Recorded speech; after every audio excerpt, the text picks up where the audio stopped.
Delhi Mysore to Delhi flight. एक लगभग 25 साल की लड़की सीट पर सर रख कर सो रही थी। आंखें बंद करके वह अतीत के गलियारों में घूम रही थी। फ्लैशबैक। दिल्ली के सिटी हॉस्पिटल में एक डॉक्टर एक लड़की को कह रही थी कि दिव्या तुम मां बनने वाली हो।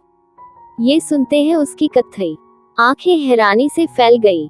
उसे इस बात पर यकीन ही नहीं हो रहा था क्योंकि आज तक वह किसी भी लड़के के नजदीक नहीं गई थी और उसका पति भी शादी के 1 घंटे बाद ही मुंबई चला गया था। उसने चिल्लाते हुए डॉक्टर से पूछा ये कैसे हो सकता है। तभी उसके पिता संदीप सहाय ने उसके गाल पर एक जोरदार तमाचा जड़ते हुए कहा कि यह तुम बताओ बेशर्म ये सब कैसे हुआ। डॉक्टर ने बताया कि अबॉर्शन का कोई ऑप्शन नहीं है क्योंकि प्रेगनेंसी 4 महीने पार कर चुकी है।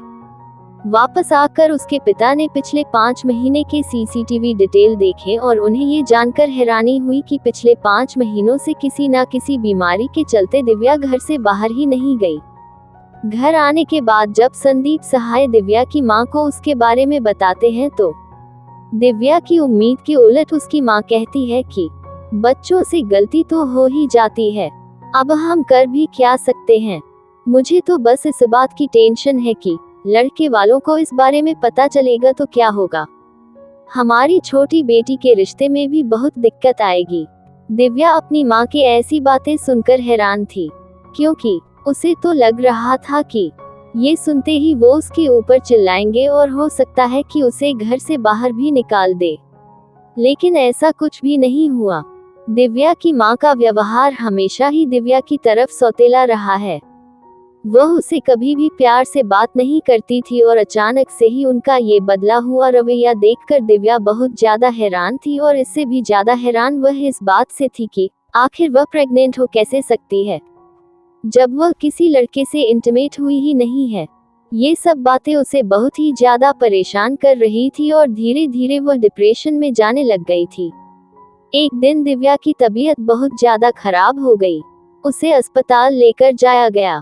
वहां पर डॉक्टर ने बताया कि ये सब कुछ स्ट्रेस लेने की वजह से हो रहा है और अगर वह इसी तरह से स्ट्रेस लेती रही तो उसके बच्चे को खोने का खतरा भी हो सकता है। डॉक्टर की बात सुनकर दिव्या को एहसास होता है कि कहीं ना कहीं वह अपने होने वाले बच्चे के साथ अन्याय कर रही है। आखिर इस सब में उस नन्ही सी जान की क्या गलती है। आखिरकार उसने अपने बच्चे को जन्म देने का फैसला किया। जब उसकी प्रेगनेंसी का 8वां महीना चल रहा था वह अपने आने वाले बच्चे के बारे में सोचकर बहुत खुश थी। उसने लोगों से मिलना जुलना बिल्कुल बंद कर दिया था। वह सिर्फ अपने बच्चे के बारे में सोच रही थी। अचानक एक दिन वह पाइप से पौधों में पानी दे रही थी तभी उसे उसके पिता बताते हैं कि आकाश आने वाला है। ये सुनते ही वह बुरी तरह से घबरा जाती है। मैं यही सोच रही थी कि वह आकाश का सामना कैसे करेगी और इसी घबराहट की वजह से अचानक ही उसका ब्लड प्रेशर बढ़ जाता है। वह दिव्या को बिल्कुल पसंद नहीं करता था।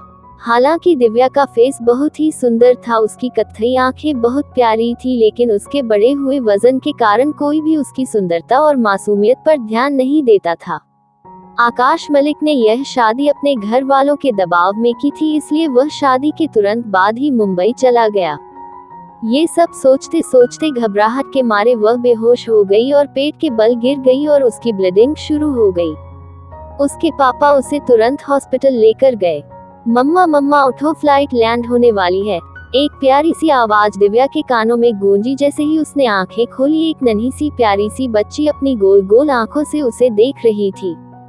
वह दोनों जैसे ही एयरपोर्ट से बाहर निकल रहे थे सब लोग उन्हें ही देख रहे थे। लाल रंग की शिफॉन की साड़ी में दिव्या गजब की खूबसूरत लग रही थी। उसके लंबे बाल उसकी कमर तक आ रहे थे। वह चलते हुए ऐसे लग रही थी जैसे कोई नदी में चलते हुए सागर से मिल रही हो। उसके साथ चल रही बच्ची ने कैप पहन रखी थी और कानों में ईयरफोन लगा रखे थे।